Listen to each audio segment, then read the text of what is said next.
한국인들에게는 조용한 습관이 하나 있습니다. 다른 나라 사람이 한국이 정말 좋아요 라고 말할 때 첫 번째 반응은 자부심이 아닙니다.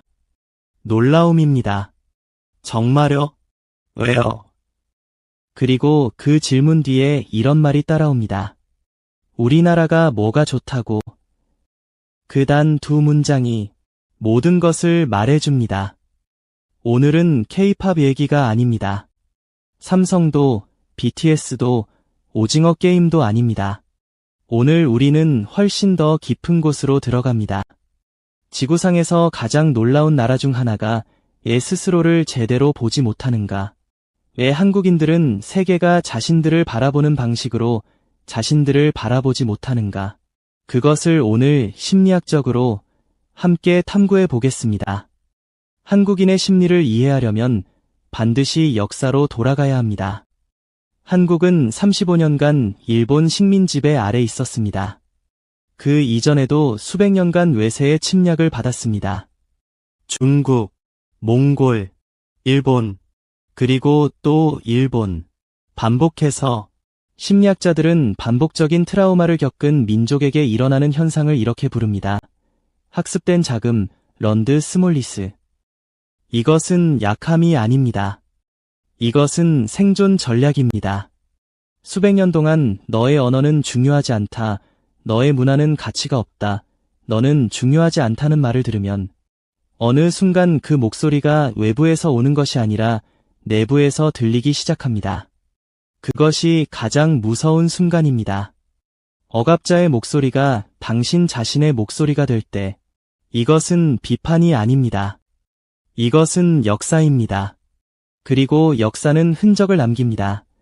땅 위에만이 아니라 한 민족 전체의 집단 무의식 속 깊이. 이제 숫자를 봅시다. 왜냐하면 숫자는 거짓말을 하지 않기 때문입니다. 1953년 한국전쟁이 끝났을 때 대한민국은 지구에서 가장 가난한 나라 중 하나였습니다. 1인당 GDP는 67달러. 아프리카 일부 지역보다도 낮았습니다. 서울은 폐허였습니다. 희망이라는 단어조차 사치처럼 느껴지던 시절이었습니다. 오늘날 대한민국의 GDP는 1조 7천억 달러가 넘습니다. 세계 10위 경제 대국입니다.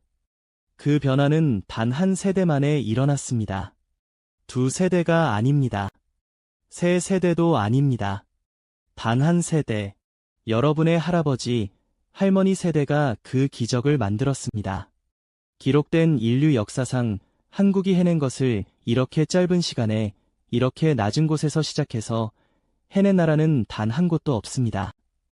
경제학자들은 이것을 한강의 기적이라고 부릅니다. 하지만 심리학적 진실은 이렇습니다. 한국인들은 그것을 기적이라고 부르지 않습니다. 그냥 당연한 것이라고 생각합니다. 왜냐하면 그들이 직접 살아냈기 때문입니다. 새벽 4시에 일어나 일했기 때문입니다. 자식 교육을 위해 모든 것을 희생했기 때문입니다. 그리고 무언가가 그만큼의 고통을 치르게 할 때 뒤로 물러서서 그것이 얼마나 놀라운 일인지 보기가 어렵습니다. 고통 속에 있을 때는 기적이 보이지 않습니다. 그냥 하루하루가 보일 뿐입니다. 심리학에는 이런 개념이 있습니다. 물고기는 자신이 물속에 있다는 것을 모른다. 당신이 완전히 둘러싸여 있는 환경은 볼 수 없습니다. 그것이 바로 당신의 현실이기 때문입니다. 한국인들은 세계에서 가장 발전된 사회 중 하나를 만들었습니다. 그리고 그 안에서 살아가고 있습니다. 그것이 얼마나 특별한지 보이지 않습니다. 외국 방문객들이 별표 세계 최고 별표라고 극찬하는 지하철 시스템. 한국인들은 그냥 별표 지하철 별표이라고 부릅니다. 불편하다고 불평하기도 합니다. 파리와 뉴욕의 유명 셰프들이 수년째 마스터하려고 노력하는 음식. 한국인들은 별표, 그냥 집밥 별표이라고 부릅니다. 전 세계 젊은이들이 열정적으로 배우려는 언어, 한국인들은 배우기 어렵지 않으세요? 라고 걱정스럽게 묻습니다.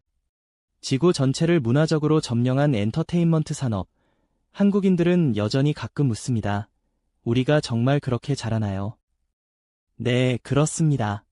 그런데 이런 일이 일어날까요?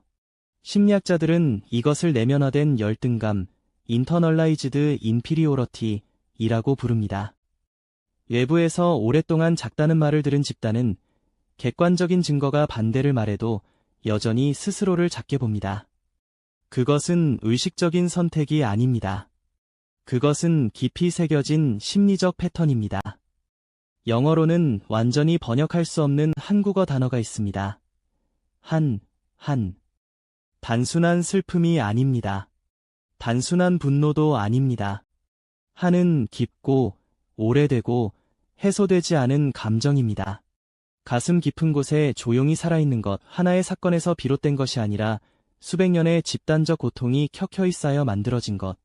한국 문화를 연구하는 심리학자들은 한이 한국인의 정체성에 너무 깊이 새겨져 있어서 많은 한국인들이 그것을 감정이 아니라 존재의 방식으로 경험한다고 말합니다. 그리고 여기서 정말 흥미로운 역설이 있습니다. 한은 한국을 앞으로 나아가게 하는 연료이기도 합니다. 더 잘하려는 욕구, 증명하려는 의지, 절대 포기하지 않는 정신. 이것이 한강의 기적을 만든 힘입니다. 하지만 동시에 한은 한국이 자신의 위대함을 온전히 누리지 못하게 막는 장벽이기도 합니다. 슬픔을 품고 살아갈 때 눈은 항상 결핍을 향합니다. 무엇이 없는지, 무엇이 부족한지, 무엇이 아직 충분하지 않은지, 그래서 폐허에서 무엇을 만들어냈는지를 온전히 바라보는 것을 잊게 됩니다. 이제 거울을 보여드리겠습니다. 세계라는 거울을 동남아시아, 아프리카, 라틴 아메리카, 중동의 젊은이들, 그들은 지금 이 순간에도 자발적으로 한국어를 배우고 있습니다. 취업 때문이 아닙니다. 학교에서 시켜서도 아닙니다. 그냥 한국 문화와 더 깊이 연결되고 싶어서. 이것이 무엇을 의미하는지 아십니까? 이것은 소프트 파워입니다. 군사력이나 경제력으로 살 수 없는 종류의 힘. 대부분의 나라들이 수백 년을 노력해도 얻지 못하는 것. 한국 스킨케어는 단순히 화장품을 판 것이 아닙니다. 피부를 대하는 철학 자체를 전 세계에 수출했습니다. 글로벌 뷰티 산업의 기준을 바꿨습니다. 한국 영화는 단순히 오스카를 받은 것이 아닙니다.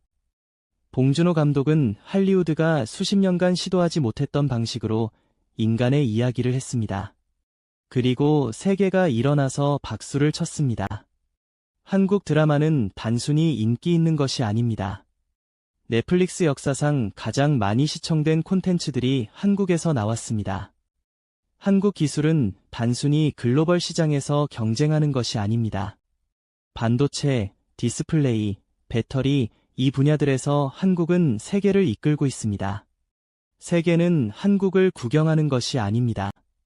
세계는 한국을 따르고 있습니다. 그런데 한국인들은 여전히 묻습니다. 정말요? 왜요? 그렇다면 무엇이 바뀌어야 할까요? 직업 윤리가 아닙니다. 야망이 아닙니다.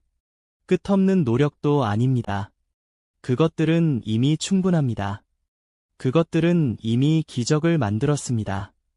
바뀌어야 하는 것은 단 하나, 스스로에게 하는 이야기입니다. 심리학은 말합니다. 정체성이 성취보다 먼저 옵니다. 당신이 진정으로 자신이 누구인지 믿을 때 당신이 무엇을 해냈는지에 더 이상 놀라지 않게 됩니다. 한국은 이미 불가능한 것을 해냈습니다. 한국은 이미 세계를 바꿨습니다. 남은 것은 단 하나입니다. 그것을 믿는 것, 스스로에게 허락하는 것, 자랑스러워하는 것, 놀라지 않는 것. 한국은 단순히 역사에서 살아남은 것이 아닙니다. 한국은 역사를 다시 썼습니다. 그러니 이제 누군가 한국이 정말 좋아요 라고 말할 때 정말요? 왜요? 라고 묻지 마십시오. 그냥 미소 지으십시오. 그리고 이렇게 생각하십시오.